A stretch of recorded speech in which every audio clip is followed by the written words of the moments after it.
Hey guys, welcome to being on Comfortable Being Uncomfortable. It is our first episode, and we have my special guest here, my best friend, Shauna.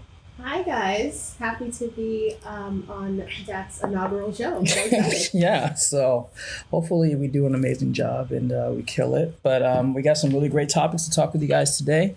Today we're going to talk a little about entertainment news, some fun facts, some things about relationships. And our cornerstone today is going to be talking about your job search and what goes on with that. And we all know finding a job these days is not easy. So we're definitely going to dive into that. So to start off, Shauna, how's your day going? So far, it's been okay. The weather is quite bad. I think It's pretty shitty. it's pretty shitty. Yeah. We have switched weather with London. London is quite sunny and delightful. That's very according true. to all my UK friends, and we are in the gray. Isn't it sad? You think you come to New York City and you're like, I'm going to have like an amazing time in spring and do this. And then you're like, no. I mean, it's I not get happening. it. I get it. We need the rain. We need the rain so that all the trees can blossom and all the flowers can blossom. But it's almost May, and I really want it to be warm. There should are be too warm. many dresses in my closet that No, need to be worn. I'm with you. I what feel I'm the same saying? way. I'm ready for short season. Oh yes, definitely. We Yeah. all love a short season. You gotta have our short shorts. Why? We gotta show everyone those legs, Dak, don't we? I mean, you have better legs than I do. You have pretty nice No, legs. my legs Don't are sell okay. yourself They're not short. as great. You have nice legs. They're not as hairy, which I think is Which great is because great, like which is that's why they're nice. that's probably a good thing for a guy. But no, your legs are like amazing. Oh, I know they're great. Okay, all right. So anyway, we're gonna get into today's current entertainment news. So, as you know, the legendary Carol Burnett had a show premiere on NBC, which is called The Carol Burnett 90 Years of Laughter and Love, which premiered this past Wednesday on NBC from 8 to 10. And shockingly enough, Shauna, if you didn't know this, they had 7.6 million viewers, according to Deadline's article. And this has marked NBC's most watched primetime entertainment special since the 2020 Golden Globes.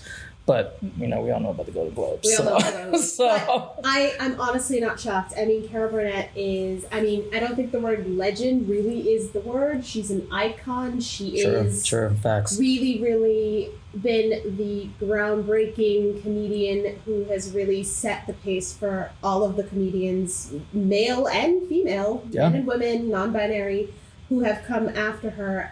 She is, as a child, I remember watching her with my grandparents. I continue to watch her, and she is 90 years young. She is continues to be hilarious. So I mean, I'm they have not an shocked. award after her. So, like, I know. I'm not shocked that come on. all these people watched her show. Yeah. People need to learn about Carol Burnett. I know. And then I was just I shouldn't be shocked about, but the A-list stars that were there. I mean, come on. We had Amy Palmer, Bob Mackie, Charlize Theron, who's our favorite. We love Charlize Theron.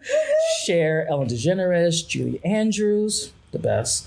Kristen Wiig, Lauren Dern. Oh, we love us some Lauren Dern. Lily Tomlin, of course. Lisa Kudrow. I mean, the list goes on. Cheryl Lee Ralph, Susan Lucci, Vicki Lawrence, another iconic comedian. Icon. So Yeah. I'm not surprised. I think everyone should watch this. Put it on your televisions right now. I heard some good things. I didn't get a chance to watch it myself, but I heard like nothing but good things about it. It was just such a great come together show. I mean, she probably felt so honored. She probably just looked amazing per always. But I love the fact that NBC is giving you another chance to watch it. So make sure you check out the extended version. It's going to come on Peacock if you subscribe to Peacock. And if not, NBC is going to re-air the show coming up on April 30th at 7 p.m. Eastern Pacific time. You know, when they do that, I get confused. I'm like, so is it 7 Eastern, but then 7 Pacific? Yeah, I think I never understand what they mean by that. It should be like 2 hours? It was 3 hours. So it's probably 4 p.m. Pacific time, 7 p.m. Eastern. It's so confusing. Whatever. It's so confusing. I don't get it. But Whatever. definitely, if you get a chance, check it out. Look, one of our legends that are still around, which is awesome. Just Google it, guys. Yeah. Find the right time. Just look it up. I'm sure. We can't do everything for you. I'm sure it'll show up, This but podcast can't do everything for you. No, that's true. But I try to give you as much information as possible, so you have all the tools to be amazing. Yes. But on a sad note, we lost one of our legendary people, which is the Mr. Jerry Springer. Mm-hmm. He was 79 years young, and it's like he had an illness, but didn't go too much into it. Pancreatic cancer. Okay. Yeah, he had pancreatic cancer. Yeah, but just this man went from being a a politician to literally having one of the craziest TV shows in the world. I almost forgot about that he was a politician. Wasn't he the mayor of Cincinnati or I something think for a little bit? or the councilman, yeah. So according to his New York Times article, Mr. Springer earned a law degree from Northwestern University in 1968 and started a political career winning the Cincinnati City Council election in 1971. But he soon embroiled in a type of personal scandal. Well, we love a scandal, right? Love a scandal. That would later fuel his talk show. He resigned in 1974 after he was found to have written a check for prostitution services at a Kentucky massage parlor. My, Mr. Springer, color me surprised. I mean, but listen to this. Mr. Springer was nothing if not resilient. He was reelected. Get this, Shauna, reelected to the council in 1975. One of his comeback speeches nodded to the prostitution controversy. You'll love this. He goes, "A lot of you don't know anything about me," but he says, according to Cincinnati Enquirer, "But I'll tell you one thing, my credit is good." I mean, let's be honest. Keeping it real, Mrs. Springer. Keeping it real. I mean, what do you remember the most about the Jerry Springer show? As yourself, what do you remember? I remember, staying home from school and just putting it on and just watching all of these really crazy, oh my God, the throwdown fights stories. and this is all of these crazy stories about somebody's stepdaughter was having an affair with the stepfather, and then the mother comes in, and then he hired that big bouncer. Do you remember him? That would break up the fight. Steve, yes. But he had all these crazy, really crazy people on that you couldn't imagine, living these actual lives. But what was great about Jerry Springer was that he sat and talked with them and really tried to come to some resolution with their problems. Yeah. And I love that at the end of every segment, he would always say, "Take care of yourself and each other." Oh, which again, amazing. I feel really resonates now more than ever. Oh yeah. We need to have that. Given everything that has happened in the last couple of years. Man, think about it. So, it was a really crazy show, and I probably was too young to really watch something like that. I think we all might have been, as we age ourselves. As we age ourselves a little bit. Yeah. But I really feel like he did leave space for people who had these kind of whirlwind lives to kind of be represented. These were not people that were on Oprah or Sally Jesse Raphael or Phil Donahue. Other people, I'm aging myself, talk show wise. But, he gave space for these people to kind of work out their problems. So, So kudos to Jerry for kind of creating that kind of different kind of talk show. And it was crazy because, originally it was supposed to start off as a show that was, they had talked about it being like a overpressingly self-important talk show. Mm-hmm. And, coming from a Cincinnati, he's also an anchorman too, which I didn't know about that, and a former mayor. So it's like, you're thinking you're going to sit down with this really, not that he wasn't worldly or he didn't have status or the case is, but you're thinking it's going to be one of those great, talk shows, maybe Phil Donahue and all those ones. But it went to a different direction. And it was on for, 3 decades? Yeah, it was on for 3,000 episodes. Jesus. And it ended in 2018, which was really wild. That's just crazy. Yeah. The chant will always go in my head. Yeah. Jerry. And then you'd be like, is a chair going to fly? I mean, something's going to happen. You're like, I mean, that was the anticipation. You're like, okay, are they about to fight? Are they about to go crazy? Yeah. What's... Exactly. It reminds me of now Bad Girls Club, which is one of my favorite guilty pleasures. And I know I should not like it, but it's just never was going to happen. There'd be no Bad Girls Club without Jerry Springer. I'm just going to say it. I said it. I think that's fair, Shauna. They set the stone. You got the foundation, you got everyone else. Yeah. So yeah. He allowed for tables to be flipped and chairs to be thrown. I said it. There we go. And for it to be okay. Yeah. Well, we're gonna miss him, and he'll always be remembered, and those shows will all live on in infamy. So. And in syndication. Well, yes, that will happen too. Yeah, but. So rest in peace, Mr. Jerry Springer. Thank you Mr. Jerry Springer. Entertaining. Yes. Throngs of middle school children who stayed home from school. I don't know if that's a right thing we should be saying at middle schools, but okay. We'll go. We grew up and we are relatively adjusted human beings. Okay, we'll go with that. Okay, well, off of our entertainment topics, we're going to go into our fun facts of the day. So this is a segment I like to do randomly, and I like to just find regular fun facts throughout the internet. random things you talk about, different things that come up. I do this on Google on my own. So I don't know if you know this, Shauna. If you just type in like, give me a random fact on Google, it'll just give you a random fact.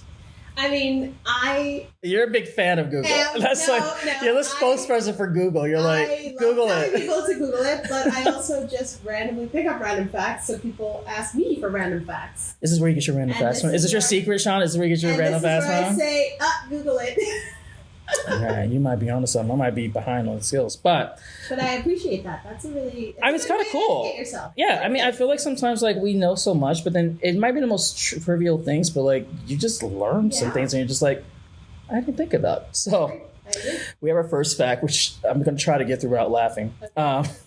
What is okay? I'm going to ask you just before I even give you a definition. I'm going to ask you, just in your own opinion, Shauna, what does it mean to be called a quack? Ooh. In your own opinion, before I even tell you. In your own opinion, what do you think it's called? A quack is somebody who really, really does not, who is in a profession that they really shouldn't be in, and they really don't know what they're talking about. That's a fair, yes. I'll give you that. That's a fair one. Yes. Okay, you would be shocked by what Random House Dictionary has as a definition for quack. Uh-huh. So, they don't just say quack, they say quackery. Quackery. Oh, sorry, I gotta get that with like a straight face because I'm literally dying right now. Quackery. Okay. So, quackery is the promotion of fraudulent or ignorant medical practices. So, as I said, according to Random House Dictionary, describes it a quack, quote unquote, as a fraudulent or ignorant pretender to medical skill, or a person who pretends professionally or publicly to have skill, knowledge, or qualifications he or she does not possess, and then they just say you're a charlatan. And I actually like that word. Okay, so basically... that's a great way to end it. So basically, quack both describes all of those doctors who told everyone that Donald Trump was in the best health possible, and then also it refers to Donald Trump because he is a quack and should not have been president. Right? Is that what we? Yeah, I'm gonna get into the politics of it. But you know what? I'm just saying. That's a great. I'm applying the Random House Dictionary definition, and that's what comes to mind. Okay. Well, that's a theory on looking at it. He told people to drink bleach to cure COVID. Yeah, I don't. Yeah, I remember that. That's very sad. Okay. That's very. So this is a great fact. This is a great fact, and it's so applicable to so But did you imagine, like, coming to a conversation with your friends, you're like, that quackery.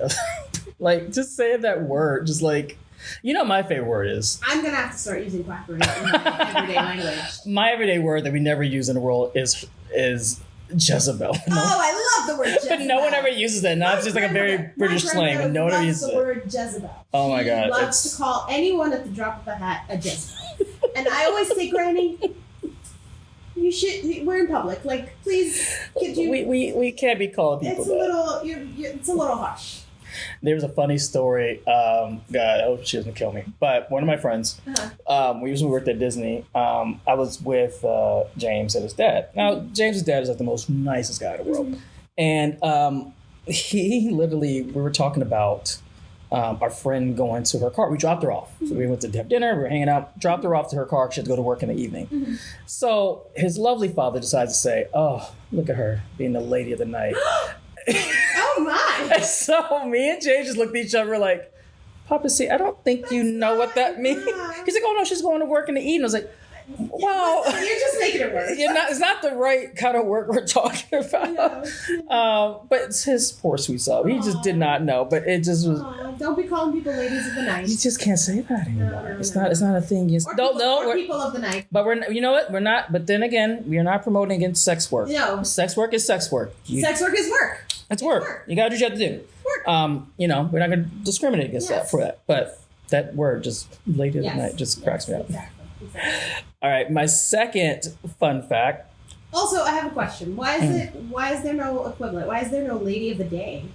There are afternoon delights. Like, why can't that's actually a really good question. We should cover Google and find out. Let's find out if there's a lady of the day. Let's put a pin in that. We'll get back to find out. That's for our next episode. What's the next? What is a lady of the day? Yeah. Oh, I'm looking into that. Let's get one. There we go.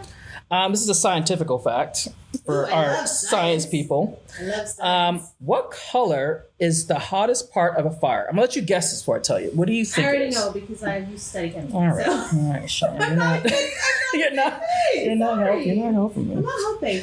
But you could just tell our audience. So, fine. I'm gonna guess. Is it yellow? No. Okay. But nice try faking. Okay. It's great. Okay, well, the inner core of the candle flame is light blue. Mm-hmm. And that has a temperature of around 1,670 kelvins, which is transferred to about 1,400 Celsius. Don't ask what that is in Fahrenheit because I was can never do the math on that. But you put Kelvin, which is hilarious. But. Well, I mean, that's what it is. I mean, he doesn't always Kelvin. I mean, not that I don't know who knows what Kelvin is, but I have an additional fact. To this. Yes, please. So Kelvin is another temperature scale. Yep. And I happen to have graduated from the same university as Lord Kelvin. Who created it? Graduated from the University of Glasgow when he was 10 years old. What? When he discovered the Kelvin scale of temperature. And then when he was 16, he was a full-fledged professor. Now, if you've ever gone to Glasgow, literally everything is named after Lord Kelvin.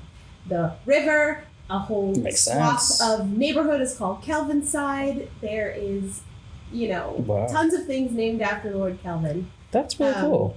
Who discovered that fire can really, really be hot. So let's thank Lord Kelvin for that. Thank you, Lord Kelvin, for helping us with not burning ourselves. Thank you for that 10-year-old who discovered that fire is hot. Yeah, well, the people who burn down houses. But, that's a whole different sector on that. All right, our last fun fact.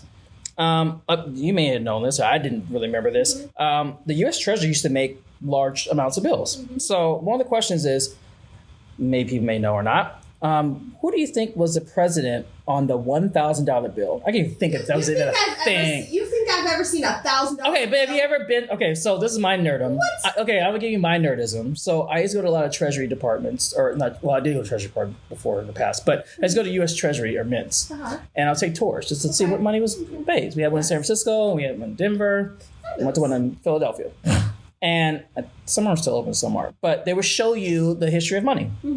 And I remember seeing all the denominations of money that we had over the years.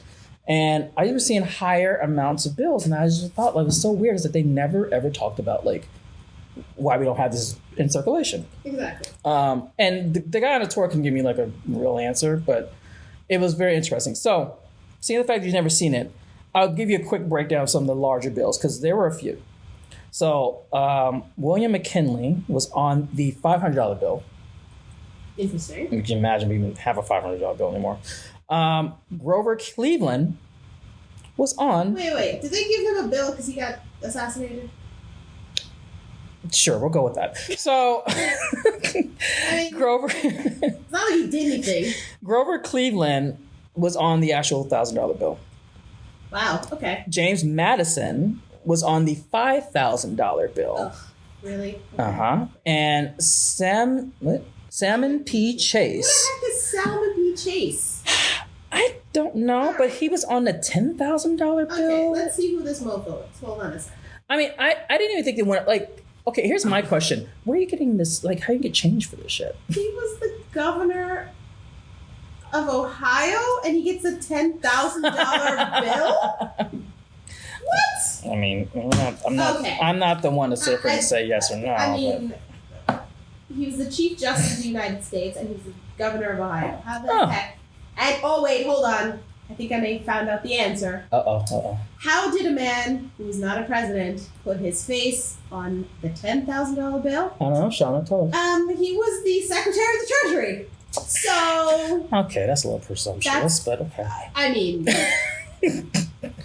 come on, dude. Really? That's almost as, equivalent to photocopying your butt at work. Come on.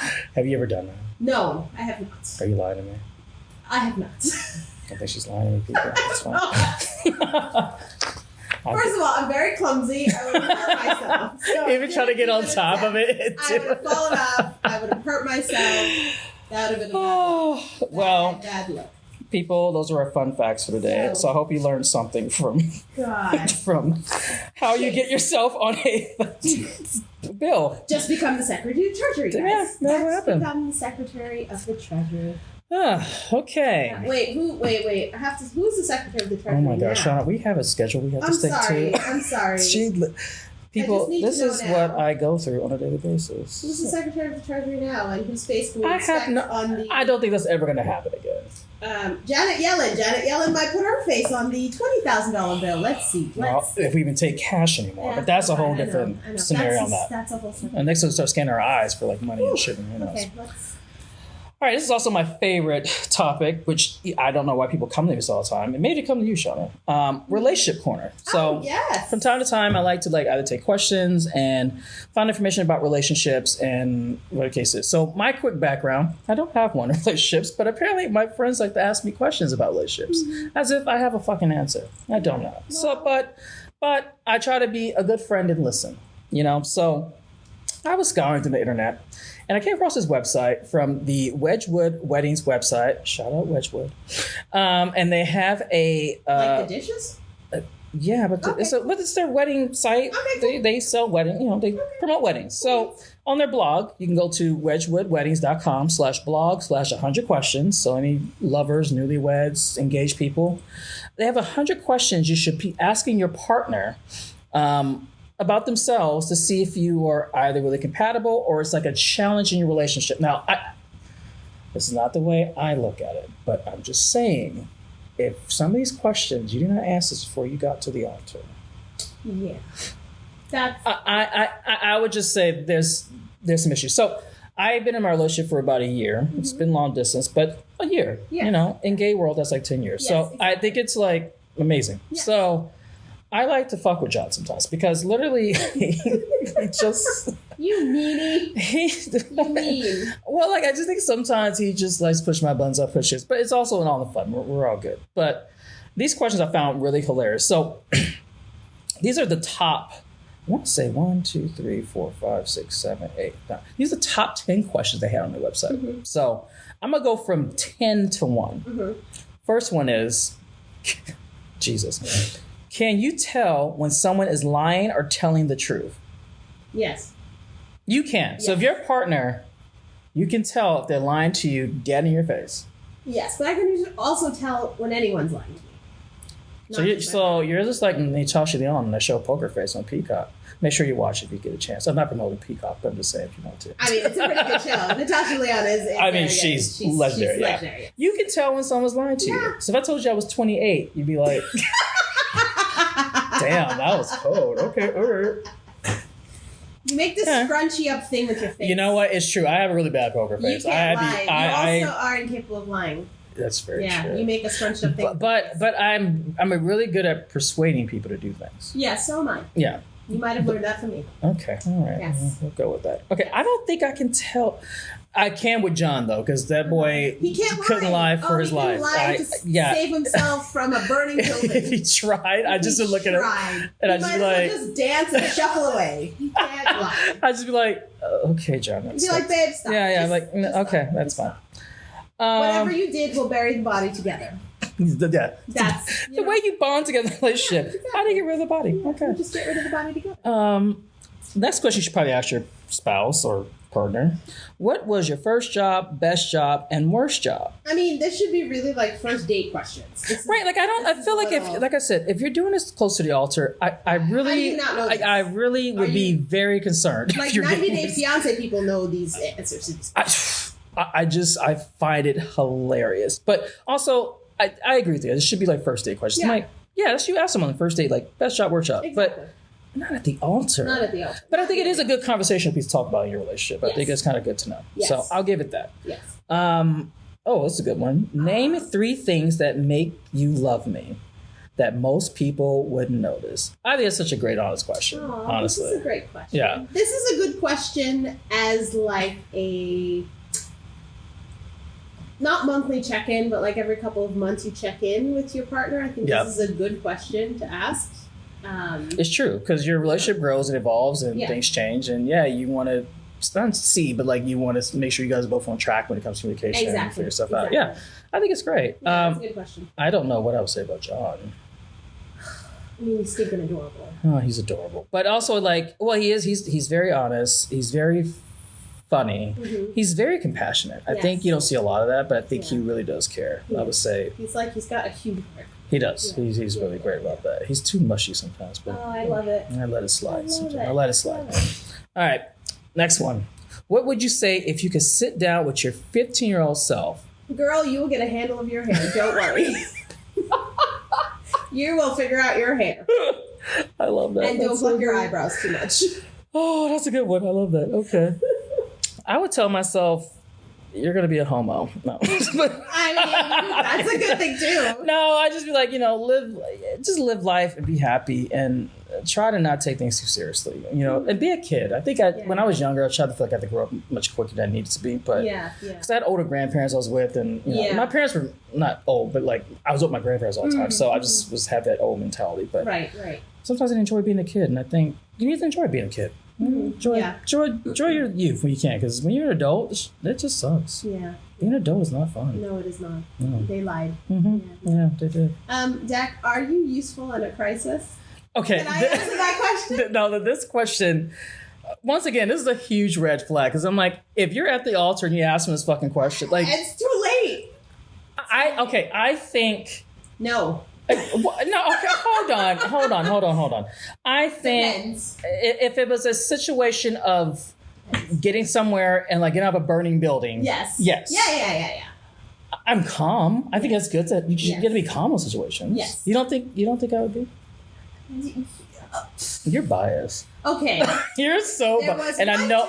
See, I knew you were gonna do that. I was walking down the street in Philadelphia. And Dak knows that I have a fear of vomit. I don't like to see it. I don't like to hear it. And Dak thought he saw some vomit on the street.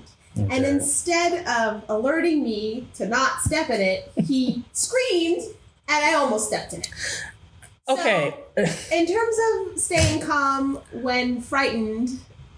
You're probably right, because my theory is, being a black person, if I hear a bang or I see something going on, I'm not investigating shit. I'm running. No, of course not. But if you pop off and then I get freaked out, then I'm just going to start running. Exactly. so basically, in the crisis, I decided just to like to leave. Just dust off and leave me. Okay. You never watched Friends with the episode when Ross, do you see the episode when Ross like gets mugged, I think, or something happened to Phoebe, and like he just ran away. And Phoebe's like, what? Best episode ever. Yes. It's hilarious. Okay. Yes. No, probably not the best, but okay. I can attest to that. It's fine. I don't know about this question. What is the best and worst item in your fridge right now? Live together by now? I'm saying. Live together by now? See, once again, this is seeming to be on the first date kind of. Yes, but also, I don't know if you would ask that at first. Like, if you're in the first, second date, you're like, severed heads in my fridge right now. That's the worst thing I have in my fridge right now. Check, please. You know what I'm saying?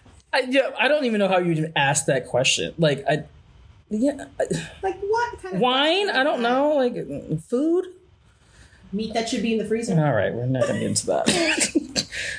Yes, but okay, that's just a weird question. But okay, Next one: are you living your life purpose, or are you still searching? Okay, that's a good question. Okay, again, this is a good question. That's one of those check-in questions. Yes, that's a good question. You make sure that you are, your partner is having fulfillment, and you are helping in some way. Fulfillment. So that is a good. You're just being there for them, and you're being a team. And I think in any relationship, I would hope, want to be a team. Exactly. You want to be on each other's team and help each other out. So I think that's a really good question. This is a good question. Valid question. Should stay on the list. Yeah.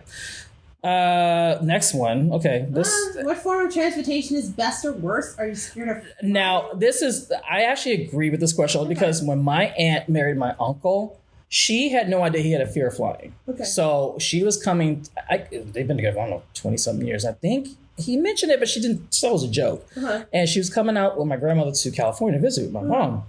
And we were just like, well, why doesn't Uncle Daryl come? She goes, yeah, I learned the fact that he doesn't like flying. I'm like, wait, I'm sorry. You've been married how long? Oh, wow. So, okay. And he just did not want to do it. And so it made as she found out, it made their travel a lot harder as couple, Right. as a couple to have couple trips and, do certain stuff. Exactly. But I will tell you, my uncle's a trooper. Mm-hmm.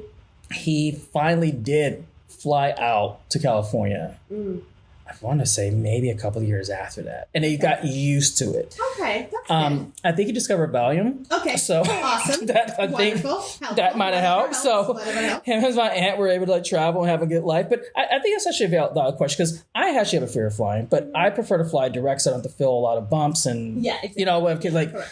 I love small planes, but I realize small planes you feel a lot more of it. Like small planes. Yeah, but then if you want to do like first class, be glamorous, but I don't know.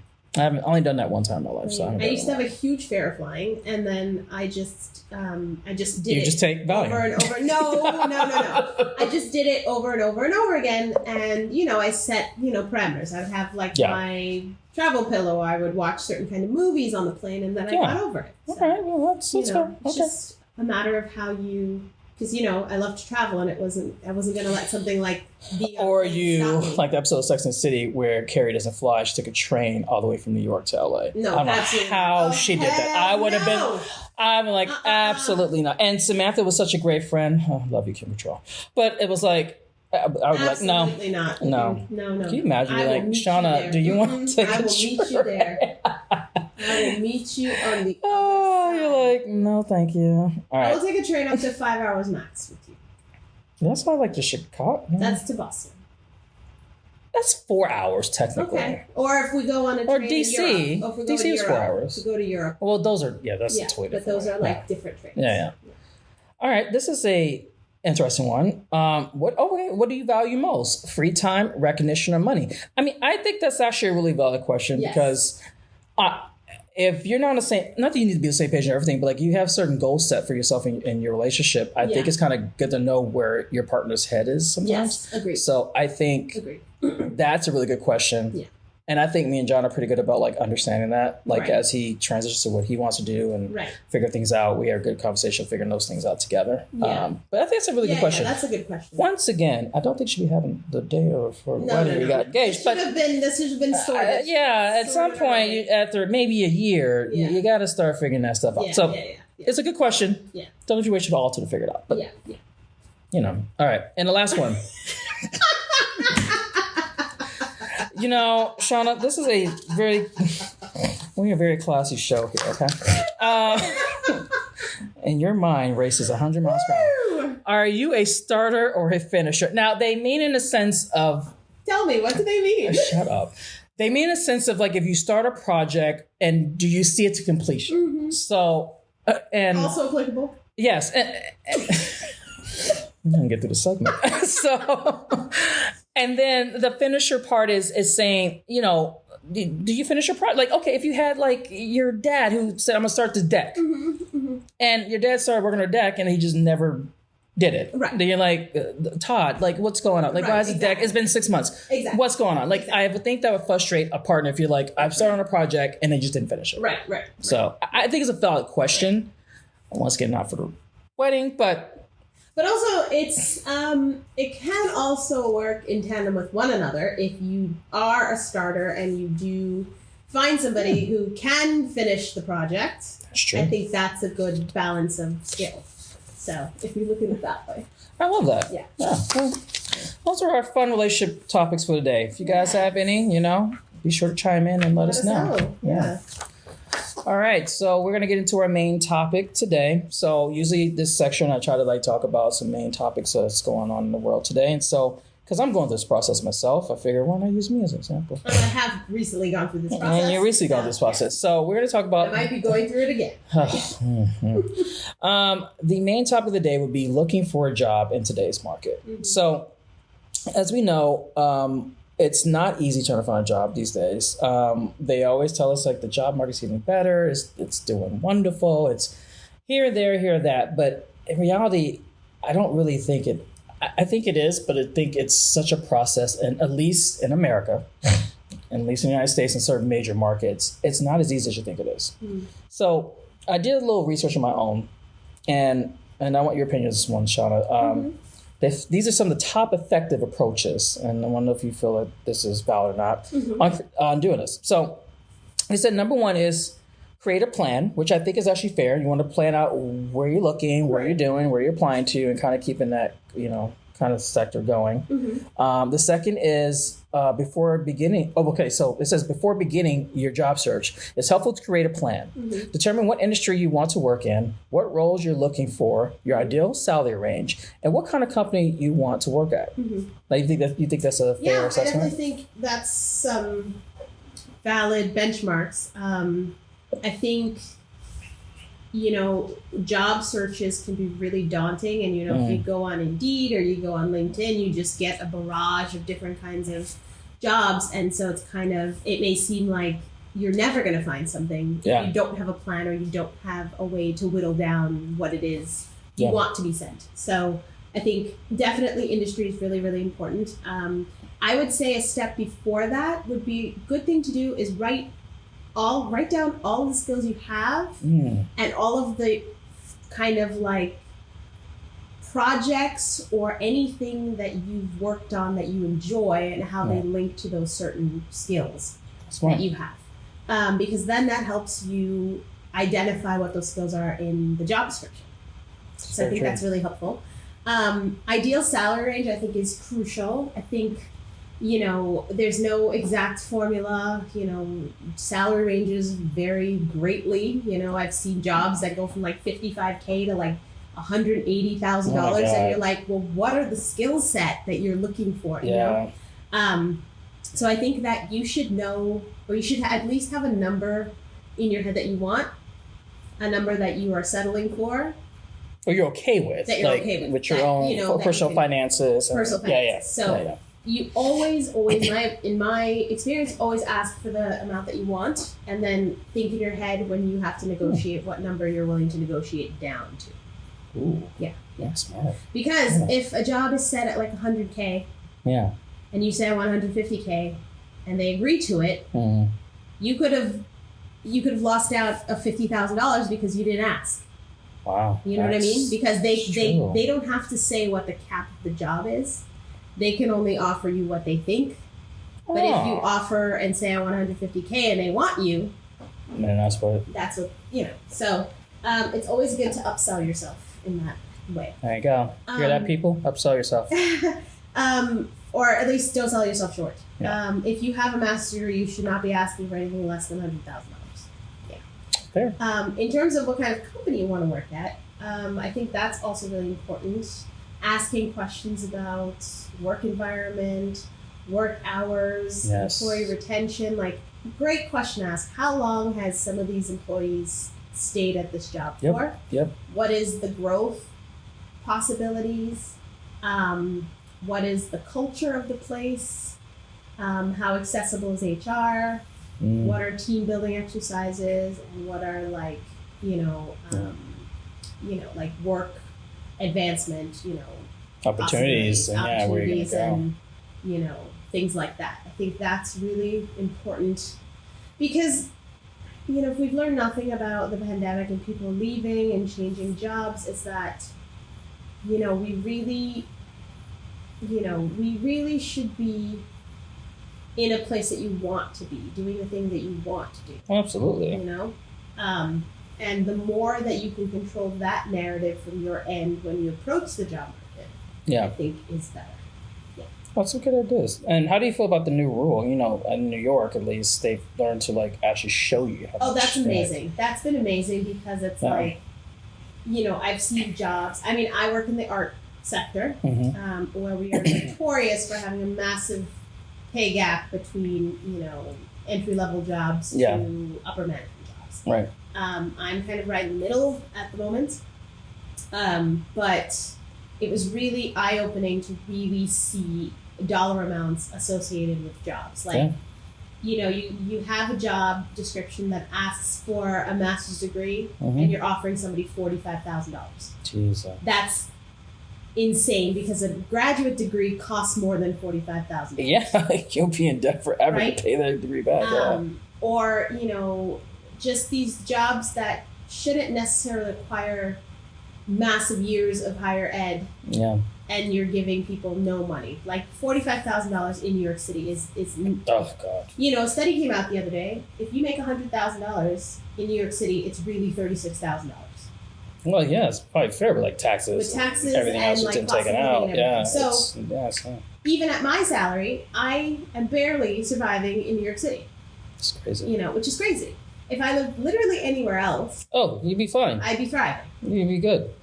So it's been really kind of eye-opening to see salaries posted with jobs. Yeah, and I think it gives you a fair understanding. I mean, I know some jobs I want to do it because I feel like, I can get an interview or get this person in and like get them at a lower level, but also like you're kind of being deceitful in a way. Yes. I feel like companies are not being truthful about that. Right. And not to say that if you're like, hey, I can't afford you at this number, and you're like, okay, it's not a good fit for me, but it might be a good fit for someone else. There might be someone else that salary is okay for them. Right. It works for their needs. And I think that's totally fine. So I think it's just the transparency is the most important part. Yes. Because that you go back to creating your plan and, looking at understanding your industry and where you're going from. Because, I work in the entertainment industry. It's like yin yang every day. So it's nice to see that, and understand that. I think it's been a really good thing for us. And I hope places around the world, or at least in the U.S., start doing more of that because other places in the world always posted salaries. Oh, we are late.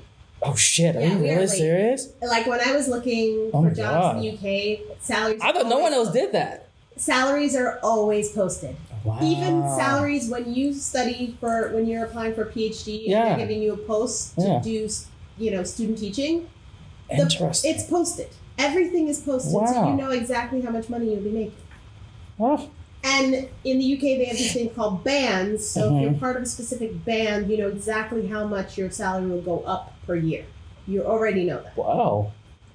Damn, we're behind. No, the US is behind. How is it we're one of the most powerful countries and yet we do the most dumbest things sometimes? I don't get it. Because we got a big mouth. That's well, people in charge with a big mouth, but that's for another day. Yeah.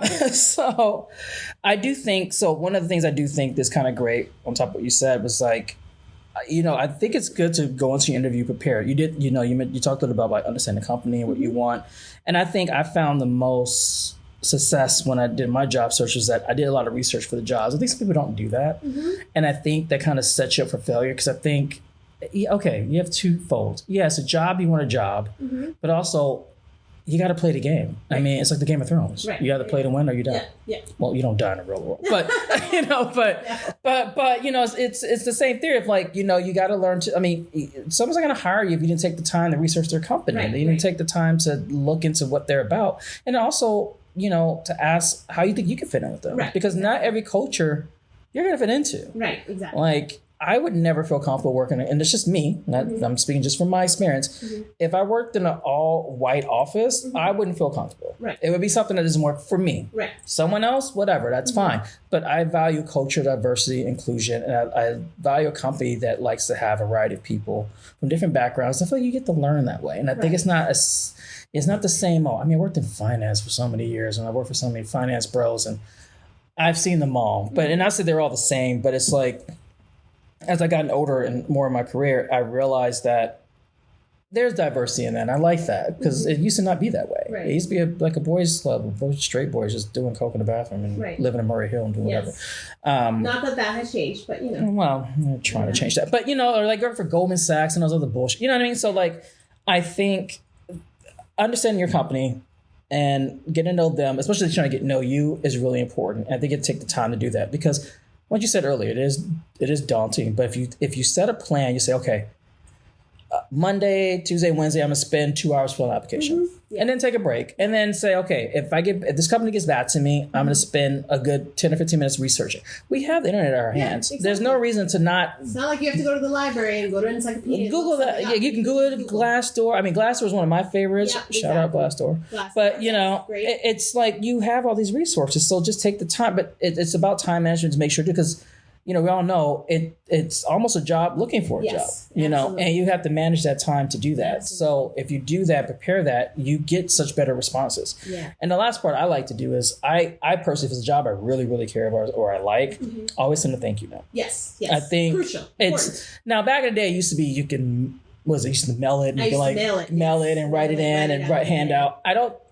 I don't know how technology changed so much. I think now you just do an email, Send an email, and it's fine, and it gets there faster, and they just know. And I think that just sets you apart from everyone else because like, it just shows that you are interested in the role, you're interested in the job, and that this is something that's important to you. You took the time to do this, and you took the time to do that, which means they know how serious it is for you because you didn't have to do that. And when you send a thank you note, it lets them know that you're, keep me in mind. Keep me in mind on things going on. Yeah. Yeah. There's an interesting thing you put on here. It says build skills while you wait, which I think is a really, really important. I almost skipped that. Yeah, I know. Really, really important thing to do. And this goes back to what you've been saying about understanding your industry. So let's say, for instance, you are applying for an entertainment job that requires some kind of video editing, right? Yep. So in the meantime, while you are, doing your, schedule and doing all of your job search, you take a course and get a certification in video editing. Yeah. Or learn Adobe Premiere. Or learn Adobe Premiere, or you learn, sound editing or something that will, by the time, the rounds come around, you have that skill to speak to. That's going to separate you from the pack.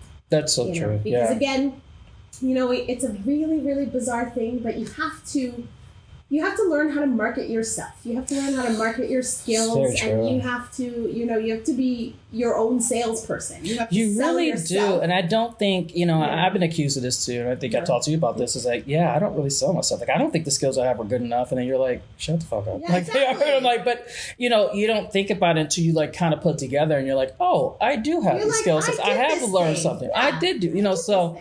You're definitely right. And it doesn't take a lot of time. Like, for me, it took me only, because I was in school, but maybe it took me only like 2 months to understand Adobe Premiere. And obviously, it's always so much where you can learn from it. But now I feel like if I did that, you're right. It's like, oh, I have done this. Here's my project. I put it together. Oh, here's what I put together and did this. So it's really important. And it doesn't take a lot of time. It goes back to you creating a plan, and it comes into time management. And take an hour out a day. Like, don't feel like you have to overwhelm yourself and say, I got to sit for 8 hours a day and do this. Right. No one has time for that. Exactly. I mean, if you do, more power to you. But in the real world, you don't. So just plan it out and do that. And I think that's definitely helpful for you doing that. So I definitely agree. But so like when I was looking for a job in, like I said, in the art sector, I started an art blog. So I had content to show to people when I went on interviews. Look, I did this thing. I traveled to these places. I saw these works of art. I also had already in hand writing samples, because in my line of work, I always have to submit a writing sample. So I already had all of that stuff published and ready to go because I had taken the time to kind of develop that part of my... and it was a good creative outlet as well to be able to have that and stay connected to... the art world. While I waited to find a job, or while I waited to hear back from someone. That's awesome. Yeah.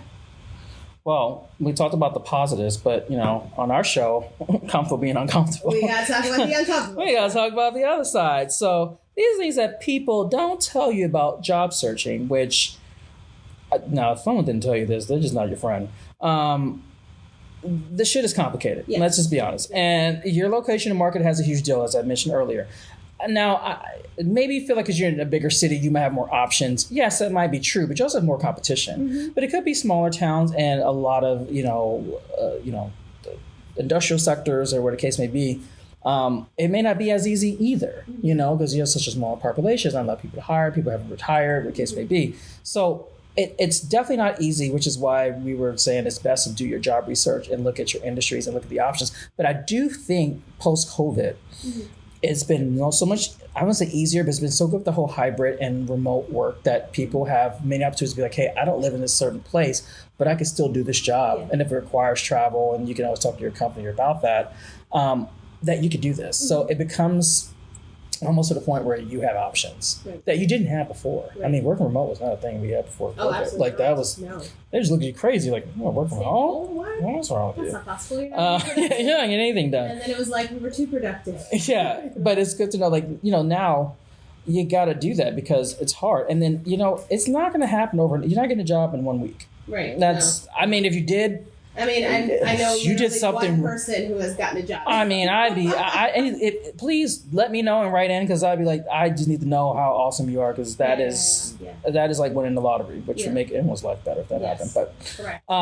it could take up to, and for me in my past, because I worked a lot of contract jobs, it used to take up to 90 to 120 days. So you're looking at least three to 6 months. Yeah. It took me 11 months to find my previous job. Oh, I remember, yeah. It's not easy. It's not easy. And then I think the more you understand it, and just don't be desperate. I've read so many articles, being desperate, they can smell that shit from a mile. They absolutely can. No one wants to work with someone who's desperate. Now, here's the one thing I disagree with, but I do know does hurt some people, is if you didn't work in the past, I want to say like, I don't know if it's 6 months or a year, but if you didn't have if you haven't worked in a minute, jobs think you're unemployable, which I don't know what that means, because it's like, it just means maybe you were going back to school. Maybe you were a housewife or a house husband or something. Like you decided someone back to work. Right. Or you were taking care of a loved one. I think it's so wrong that companies try to write people off and be like, oh, well, yeah, you didn't work, so something's wrong with you. That's not the case. Everyone's different scenarios. Everyone has different things that go on in their lives. Exactly. So it's not that you're unemployable. You just, maybe your market, like the tech world is going fucking insane. Yeah, it's not where it used to be. No. So it's not the fact that you're lazy or you didn't want to find a job. And then I think as long as, like you said, selling yourself and promote that, you can see past that. But it's just so hard, because the number one problem we have is that it goes to a fucking machine that reads everything and just automatically, before it even gets to a human HR person, writes you off. Yes, exactly. And I think, I understand we have thousands of applications that come into companies, and I understand the process that goes in that, but it's a lot of work on HR people. Shout out HR. But it's like, you got to put a human to a resume. Yes. And I think it's just so wrong how some of these systems don't do that. Yeah. Or, and if that's the case, at least educate people about it. Yeah. Or tell people what to do, or what keywords, or what, set someone up for success. Yeah. Yeah. Not failure. Yeah. Because that could be so discouraging. Like, you could be the best candidate in the world because you wrote 3 different verb runs. Okay. Then system's like, whatever. That's it. Goodbye. Screw you, Goodbye. If you get past 3 rounds of interview and they still have not hired you, I feel like you wasted your time. Yes. And also that's a red flag for that company. Like, I'm sorry, I'm on my soapbox here. Like, I believe first round is fine. Yeah. You need a phone interview, whatever. Yes.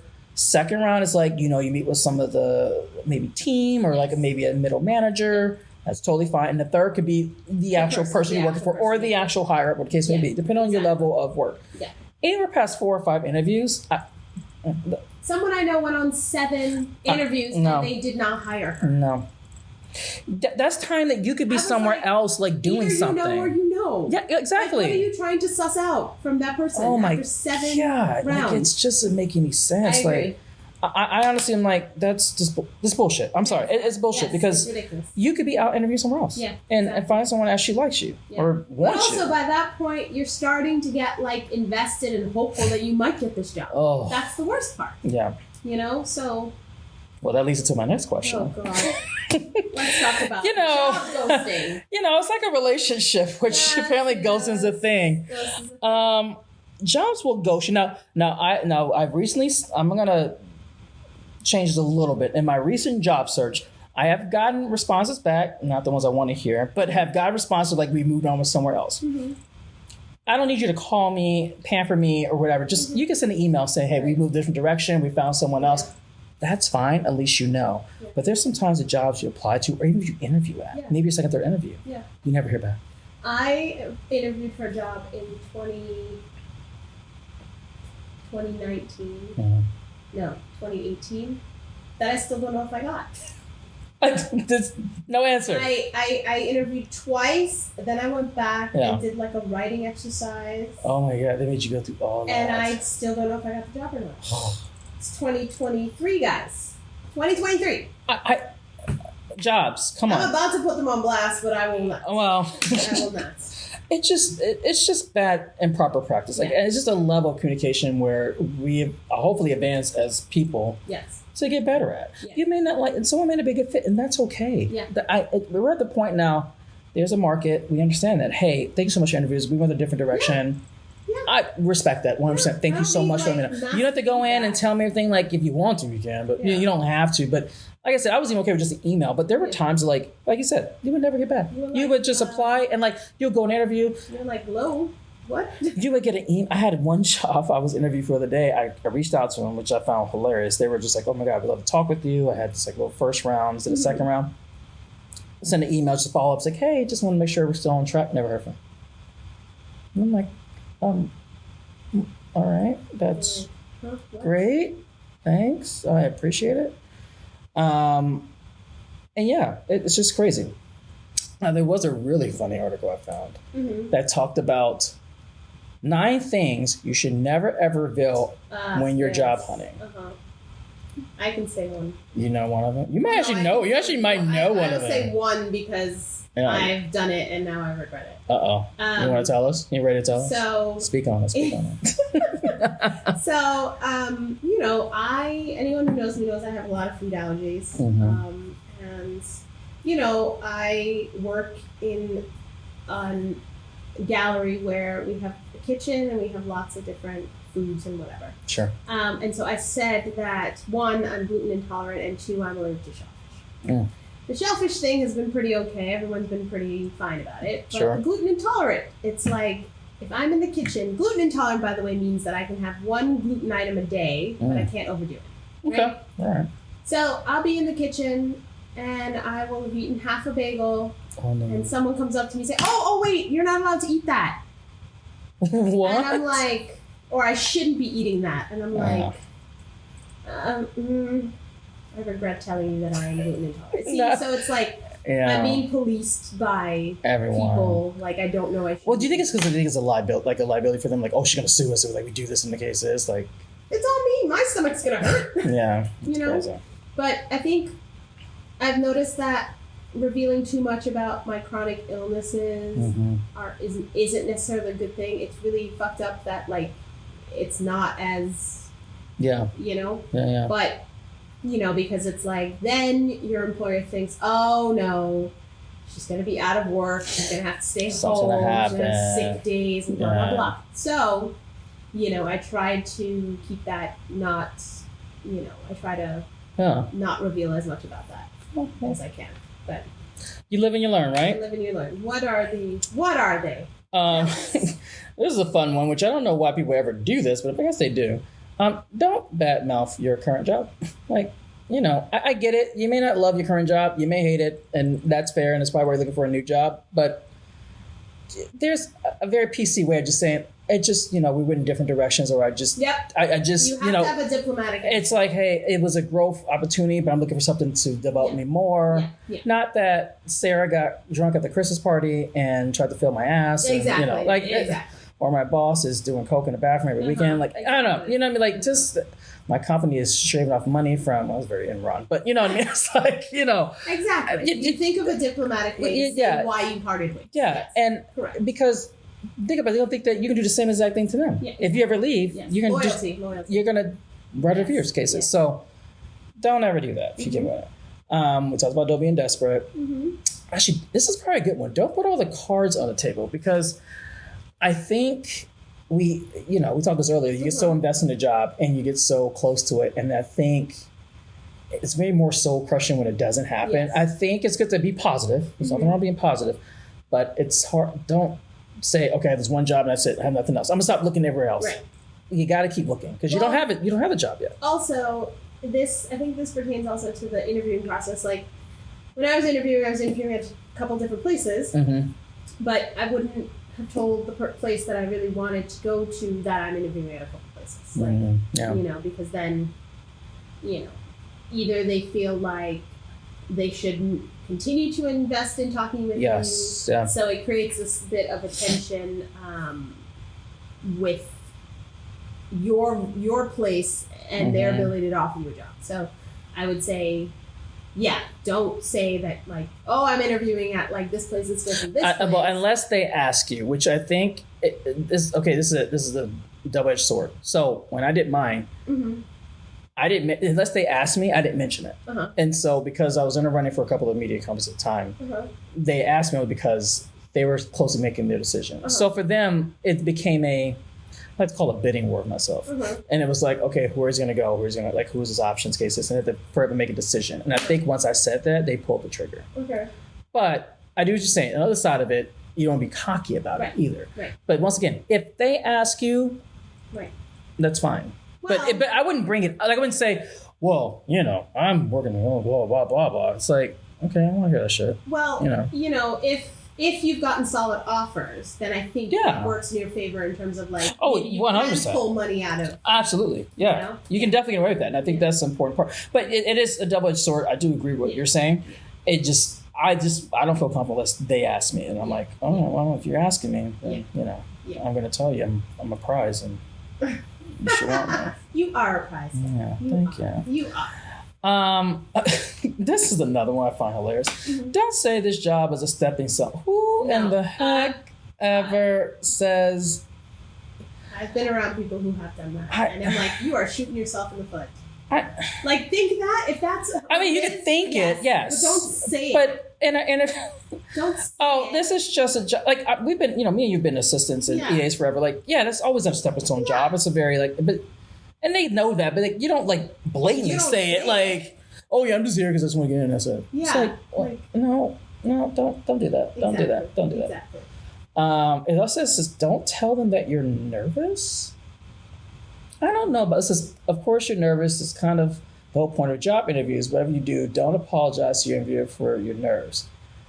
I guess thin confidence and hope that they don't notice your trembling legs. So I guess if you shake your legs in the interview, they think I see merit in this because this also can show that if you're in like a challenging situation or like an under pressure situation, you might not be able to handle it properly. Right. Because you're already nervous about an interview, much less they put you in a situation or you're in a situation where you have to make a quick decision or you have to deal with somebody who's difficult or something. Right. They always want people, particularly if you're in a front-facing position, you always have to appear to be confident, even though you're not. That's true. That's true. So I do see merit in that. Also, this picture on this article of Jordan Peele sweating is so really funny. Hilarious. It's really funny. Don't give insider tips on previous employers. Why would you do that? Like, you have to sign a non-disclosure agreement or you did something, but I'm pretty sure. Well, I work in the entertainment world, so obviously everything's proprietary. But I'm like, I'm not going to go to them and tell them like, well, we're going to this show that's coming out this week. Hire me. Well, I think it also goes back to loyalty. It's kind of related to the first one about not talking shit about your current job. Yeah. It's loyalty. It all comes down to if you could spill secrets about someone else, you can do the same thing with us. So, the next one is don't reveal any real weaknesses. Do you ever feel like that's a trick question that jobs ask you? Like, tell me your strengths and your weaknesses. So when I'm encountered with that question, I always try to loop it with something, some problem that existed in a job, in a task I was doing, but I fixed it. That's how I answer that question. That's good. I don't ever say well, actually, I'm not as organized as I appear to be, or What are your greatest weakness? I hate people. I don't like talking. I never say, for instance, I don't like talking on the phone. I don't like calling people and talking on the phone. You really don't, yeah. I only talk to you on the phone. Yeah, I feel so honored. You should be. You and Anthony are the only two people I talk on the phone. But I'm not going to say that. No. My weakness is I really don't like talking to people on the phone. And then they're like, well, you can't be an EA because part of it is you have to call people on the phone. You have to talk to people. So that question really is about tell us something you did and how you fixed it. That's how you translate that question. You don't actually say, well, my fridge is full of rotten food. That's you don't say anything. Because no one's going to date you. Exactly. No one's going to date you. If your fridge is full of shit. No one's going to date you. No one's going to date you. But it's more of tell us how you did something and how you fixed it. That's how you see that. That's a good way of looking at it, yeah. According to this meme, I'm very good with people because I am myself a person. This article is also awful. Oh no, God, I don't want to give them bad press, but literally, they don't have a ninth one. Okay, what's the last one they have? Don't reveal how unprepared you are. Yeah, I would think this goes back to just like making sure you're ready for your interview, and not that you're perfect, but just get. And I will be an advocate about this. Make sure you have questions. Yeah. You would be 9-10 times surprised how many times people go to interviews and say, "Do you have any questions?" Like, nope. Yeah. That to me would be a red flag. Because I'd be like, you didn't do any research. It's like, do you don't know anything about the company? Like, do you not want to know more? You know what I mean? Like, exactly. Just like you can Google interview questions, like anywhere. Like you can go anywhere and find them. Just take them with you. Ask them. Keep it very minimum when you ask, but like just ask good ones and like and it obviously stands you out so much more. You know, like you'll really appreciate it. Exactly. I agree. Well, that was great. I think we learned a lot today. What do you think, Shauna? I think we gave sound advice, and I've gone through this process. You're going through this process, and I think we sometimes feel that we're kind of the only people going through this process, but I think that you just have to stick to it, be confident in what you're bringing to the table, and I think you will find the job that's you're supposed to have. Oh my gosh, Shauna, you're so motivational. Yeah, I try. I love it. I love you. Well, thank you so much for being on my show today. Of course. And thank you for having me. Yeah. Well, guys, thank you so much. That's all we have for today. I hope you enjoyed it, and look forward to our next one coming up soon. Have a great day.